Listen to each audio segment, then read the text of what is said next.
Hai, saat ini saya akan membahas mengenai woman abuse. Disimak dengan baik ya. Yang harus kita ketahui, kekerasan dan pelecehan terhadap perempuan di Indonesia meningkat setiap tahunnya dalam kurun waktu 3 tahun terakhir. Data yang didapat dari Komnas Perempuan, pada tahun 2020 sebanyak 299.911 kasus dan mengalami peningkatan pada tahun 2021 sebanyak 459.094.000 kasus dan mengalami penurunan pada tahun 2022 sebanyak 457.895 kasus. Data pengaduan ke Komnas HAM Perempuan dibagi menjadi 3 ranah. Yang pertama, ranah personal, yang kedua, ranah publik, dan yang ketiga, ranah negara. Kekerasan terhadap perempuan dalam ranah pribadi atau personal, yaitu kekerasan yang dilakukan yang dimana antar pelaku dan korban ini terdapat relasi atau hubungan perkawinan, kekerabatan, relasi intim atau pacaran, dan hubungan pekerjaan dalam rumah tangga. Ranah personal ini, atau kekerasan pada ranah personal, dikategorikan berbagai macam jenis. Yang pertama yaitu kekerasan terhadap istri, kekerasan dalam pacaran, kekerasan terhadap anak perempuan berdasarkan usia anak, kekerasan yang dilakukan oleh mantan suami dan mantan pacar, kekerasan yang terjadi pada pekerja rumah tangga, dan ranah personal lainnya. Pada lingkup yang luas, juga terjadi kekerasan dalam rumah tangga, yaitu KDRT.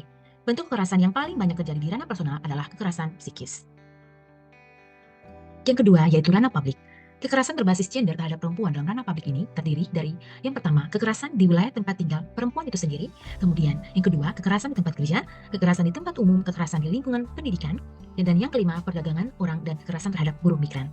Bentuk kekerasan yang paling banyak terjadi di ranah publik adalah kekerasan seksual. Di balik data tersebut terdapat kasus bullying dan juga psikis. Yang ketiga, yang terakhir, yaitu ranah negara. Kekerasan berdasarkan gender terhadap perempuan di ranah negara, yaitu kekerasan yang dilakukan oleh negara terhadap warga negara, khususnya terhadap warga negara perempuan atau berdampak terhadap perempuan itu sendiri, yang dimana ini membagi kekerasan terhadap perempuan dalam beberapa lingkup. Yang pertama yaitu perempuan dalam konflik sumber daya alam, tata ruang, kemudian perempuan berhadapan dengan hukum, pelanggaran hak dalam kebebasan beragama atau berkeyakinan, penyiksaan dan perlakuan yang tidak manusiawi, yang merendahkan martabat manusia, dan kebijakan diskriminatif terhadap perempuan. Setelah itu di sini saya akan menjelaskan mengenai roda kekuasaan. Yang dimana pada roda kekuasaan dan kendali yang dikembangkan oleh proyek intervensi kekerasan dalam rumah tangga adalah alat bantu visual yang menunjukkan dinamika kekuasaan dan kendali dalam hubungan yang mengandung kekerasan. Inti dari perilaku tersebut adalah keinginan pelaku untuk mempertahankan kekuasaan dan kendali atas perempuan dan hubungannya. Jari-jari pada roda ini menggambarkan ciri-ciri umum mencakup pelecehan emosional, pelecehan seksual, isolasi, intimidasi, menggunakan hak istimewa gender, ancaman, dan manipulasi anak-anak atau orang lain. Sedangkan bagian luar dari roda ini menggambarkan keseluruhan ancaman atau penggunaan kekerasan fisik untuk memaksa kepatuhan dan untuk menjaga agar perempuan yang mengalami kekerasan ini tetap ada dalam kendali si pelaku. Yang pertama di sini saya akan menjelaskan pelaku ini menggunakan ancaman dan juga paksaan, yang dimana pelaku membuat agar korban ini melakukan sesuatu yang tidak baik. Pelaku ini melakukan sesuatu juga yang menyakitkan kepada korban, mengancam akan meninggalkannya, bunuh diri, melaporkan ke pihak kesejahteraan atau pihak berwajib, kemudian menjatuhkan tuntutan, memaksakan melakukan hal-hal yang melawan hukum. Setelah itu penyalahgunaan emosional, yang dimana penyalahgunaan emosional ini menurunkan atau membuatnya merasa dia tuh buruk tentang dirinya sendiri, menyebut namanya pelaku selalu, kemudian membuat korban ini berpikir bahwa dia ini gila, dia gangguan jiwa, kemudian pelaku ini bermain-main terhadap pikiran daripada korban, kemudian memperlakukannya dan membuatnya merasa bersalah. Setelah itu isolasi, ini pelaku selalu mengontrol apa yang korban ini lakukan atau apa yang perempuan ini lakukan, dengan siapa dia melihat dan berbicara, apa yang dia baca, kemana dia pergi, membatasi keterlibatannya di luar atau aktivitasnya di luar, keluar masuk, dia itu membatasi, kemudian menggunakan rasa cemburu untuk membenarkan tindakan tersebut. Setelah itu intimidasi, pelaku ini membuat korban ini takut dengan menggunakan penampilan, tindakan, gerakan tubuh, dan suara yang keras. Kemudian pelaku ini merusak harta benda, menganiaya hewan peliharaan, dan memamerkan senjata. Setelah itu juga dia menggunakan anak-anak, membuat korban ini merasa bersalah terhadap anak-anak, memanfaatkan anak-anak untuk menyampaikan pesan, kemudian menggunakan kunjungan untuk melecehkannya, kemudian mengancam akan membawa anak-anak pergi. Setelah itu menyangkal dan menyalahkan, meminimalkan menyangkal dan menyalahkan, yaitu pelaku ini meremehkan pelecehan dan tidak menanggapi kekhawatirannya dengan serius, kemudian mengatakan bahwa pelecehan tersebut ini tidak terjadi dan mengalihkan tanggung jawab ke perilaku pelecehan, dan mengatakan bahwa korban atau perempuan inilah adalah penyebab daripada semua yang terjadi ini. Setelah itu pelecehan seksual ini membuat dan melakukan hal-hal seksual yang bertentangan dengan keinginan daripada korban, kemudian menyerangnya secara fisik pada daerah-daerah seksual, dan juga memperlakukan korban atau perempuan ini sebagai objek. Nah, setelah itu menggunakan hak istimewanya sebagai seorang pria, dia memperlakukan korban atau perempuan ini sebagai seorang pelayan, membuat keputusan, selalu membuat keputusan-keputusan besar, bertindak juga sebagai seorang penguasa, dan juga menjadi orang yang menentukan peran laki-laki dan juga perempuan. Nah, setelah itu juga yang terakhir itu penyalahgunaan ekonomi. Dia mencegah perempuan atau korban ini untuk mendapatkan pekerjaan. Dia memaksa untuk meminta uang, memberikan uang saku, mengambil uangnya, dan tidak memberitahu atau mempunyai akses terhadap pendapatan keluarga. Nah, setelah itu saya akan menjelaskan dampak apa sih yang dapat dialami atau dirasakan daripada korban atau perempuan ini menurut ahli psikolog Prayitno tahun 2020, yaitu yang pertama, korban ini dia bisa merasa dia memberikan reaksi emosi, menyalahkan dirinya sendiri, dia marah disertai juga rasa takut, dia tidak mudah percaya pada orang lain, dia malu, dia sedih, dia rapuh, kemudian dia menutup dirinya daripada lingkungan, keluarga, teman ataupun pasangan. Nah, setelah itu juga ada dampak psikologis berupa mimpi buruk terkait dengan kekerasan atau pelecehan yang dialami, kemudian dia dapat flashback atau memikirkan kembali kejadian kelam atau kejadian yang tidak menyenangkan yang dialaminya itu, kemudian dia sulit berkonsentrasi, dia depresi, kemudian ada post traumatic stress disorder dan gangguan mental. Nah, reaksi fisik juga bisa dirasakan oleh korban atau perempuan ini. Luka fisik akibat kekerasan akan menimbulkan perubahan pada siklus tidur, pola makan, atau merespon suatu ancaman. Maka tak heran bila perempuan yang mengalami luka fisik bisa sangat sensitif terhadap bunyi, sentuhan maupun gerakan-gerakan lainnya itu dapat mengingatkannya terhadap kekerasan yang dia alami. Jadi contohnya seperti ada bunyi atau ada yang mendekat atau ada yang menyentuhnya, dia akan segera menghindar. Selain itu, perubahan fisik akibat kekerasan juga berpotensi merusak badan dan mungkin saja menimbulkan kematian dan kehamilan yang tidak diinginkan, berasal dari hubungan intim yang dipaksakan kepada pihak perempuan. Kemudian juga dapat terjadinya aborsi atau bisa juga dilahirkan. Nah, jika anak ini dia dilahirkan, bisa jadi juga dia tidak diterima oleh perempuan tersebut, atau bisa jadi dia akan bayinya akan ditelantarkan.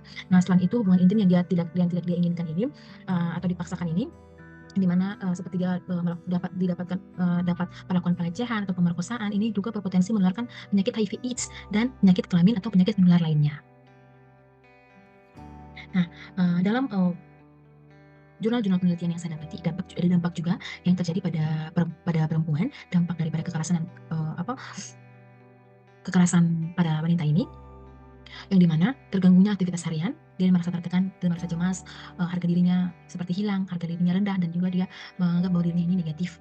Kemudian juga dia memiliki gangguan stres post trauma atau PTSD yang tadi telah saya sebutkan juga, di depresi, keinginan untuk bunuh diri juga bisa terjadi. Kemudian dia mengisolasi diri, dan juga dia dapat melakukan penyalahgunaan zat-zat seperti dia mengonsumsi zat-zat terlarang ya, atau obat-obatan terlarang.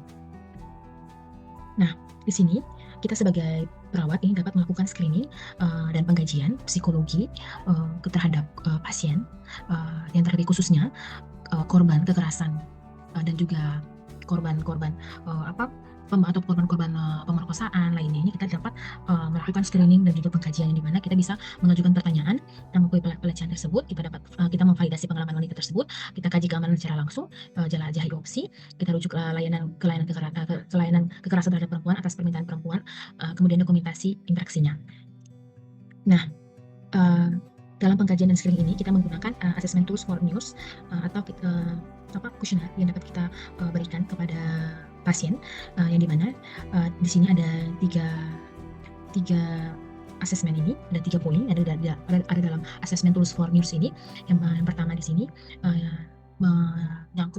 mencakup pertanyaan yang pertama, dalam setahun terakhir apakah Anda pernah dipukul, ditampar, ditendang, atau jika tidak disakiti secara fisik oleh seseorang. Nah, jika ya, dia harus menyatakan siapa yang melakukan hal tersebut. Jika tidak, dia bisa melewatkan opsi ini. Setelah itu totalnya berapa kali. Nah, kemudian pertanyaan kedua, sejak Anda sudah hamil, pernahkah Anda dipukul, ditampar, ditendang, atau disakiti secara fisik oleh seseorang? Jika ya, dia juga harus menjelaskan siapa dan totalnya berapa kali. Nah, kita juga bisa tandai area cedera pada tubuh pasien. Di mana skor-skornya di sini yaitu pertama ancaman kekerasan terhadap penggunaan senjata, kedua menampar, mendorong, tidak ada luka dan atau nyeri berkepanjangan, ketiga pukulan, tendangan, memar, sayatan dan atau nyeri terus-menerus, keempat pemukulan, memar berat, luka bakar, patah tulang, kelima cedera kepala, luka dalam, luka permanen, keenam penggunaan senjata, luka akibat dan juga luka akibat senjata. Jika salah satu deskripsi untuk angka yang lebih tinggi berlaku, gunakan angka yang lebih tinggi. Setelah itu pada pertanyaan ketiga, dalam tahun terakhir, adakah yang memaksamu untuk melakukan aktivitas seksual? Jika ya, siapa yang melakukannya? Kemudian totalnya berapa kali dipaksa untuk melakukan hubungan seksual tersebut. Nah, kemudian yang kedua pada poin kedua ini, penilaian pada pelayanan kekerasan pada disabilitas. Ini dikembangkan dan diuji untuk mengatasi berbagai pelecehan yang dialami oleh perempuan penyandang disabilitas fisik. Ya, pertanyaan pertama itu, dalam setahun terakhir, pernahkah Anda dipukul, ditampar, ditendang, didorong, atau disakiti secara fisik oleh seseorang? Nah, jika ya, siapa? Kemudian kita bisa lingkari semua opsi ini. Apakah mitra inti, apakah penyedia layanan, apakah profesional kesehatan, apakah anggota keluarga, dan juga lain-lainnya. Nah, bisa juga dijelaskan di sini. Tolong dijelaskan seperti apa. Kemudian pada pertanyaan kedua juga, dalam setahun terakhir, adakah yang memaksa untuk melakukan aktivitas seksual terhadap penyandang disabilitas ini? Nah, dia juga bisa menjawab ya ataukah tidak, dan dapat melingkari opsi-opsi ini. Nah, berikut juga ada sampai 4 pertanyaan. Nah, ini juga pada tulisan yang ketiga, pada poin yang ketiga juga bisa mengisi secara umum bagaimana Anda menggambarkan hubungan Anda.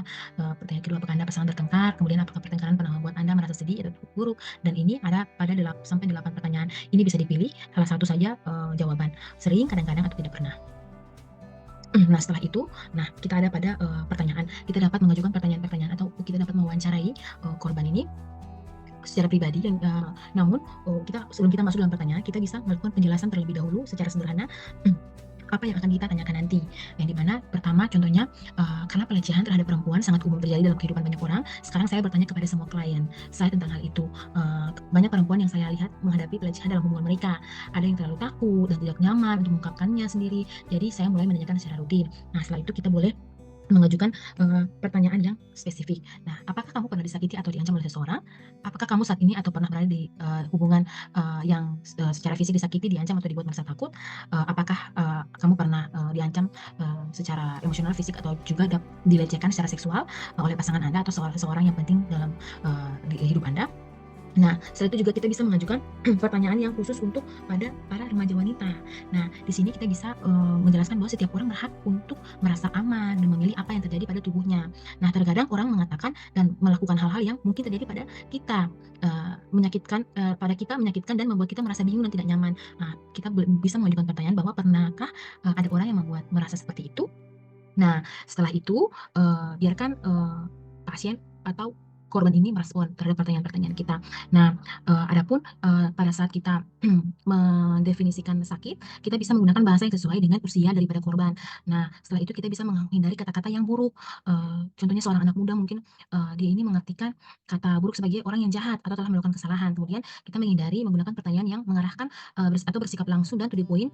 Biarkan anak muda ini atau biarkan korban ini dia menjawab pertanyaan itu dengan kata-katanya sendiri. Setelah itu terhadap remaja putri ini perlu dilakukan proses yang lebih lambat untuk membangun kepercayaan, karena memang pada remaja-remaja ini untuk membangun kepercayaan mereka itu butuh waktu juga yang lama. Kemudian mungkin kita juga perlu menjelaskan bahwa jika pelecehan bersifat seksual, meskipun merupakan tindakan yang tidak diinginkan, hal itu mungkin akan menimbulkan perasaan baik. Hal ini tidak membuat tindakan yang tidak diinginkan ini dapat diterima. Jadi kita bisa menjelaskan bahwa pelecehan yang bersifat seksual ini adalah memang tindakan yang memang tidak diinginkan. Hal ini juga memang mungkin menimbulkan perasaan yang amat sangat tidak baik daripada korban, dan tindakan ini memang tidak bisa diterima daripada korban. Nah, berikut referensinya. Nah, terima kasih. Thanks for watching. Di sini saya ingin menyampaikan saja bahwa kita harus sebagai perempuan, kita harus berjaga-jaga dan kita harus berhati-hati dalam setiap lingkungan yang kita yang di mana kita berada, bahkan pada orang terdekat pun juga bisa melakukan kekerasan atau pelecehan seksual pada kita. Jadi untuk itu kita tidak perlu takut. Kita harus apabila kita mengalami hal tersebut, kita bisa langsung melaporkan kepada Komnas Perempuan atau perlindungan yang berwajib. Oke, terima kasih karena telah menyimaknya dengan baik. Semoga ini dapat bermanfaat bagi Anda, bagi saya, dan bagi semua orang.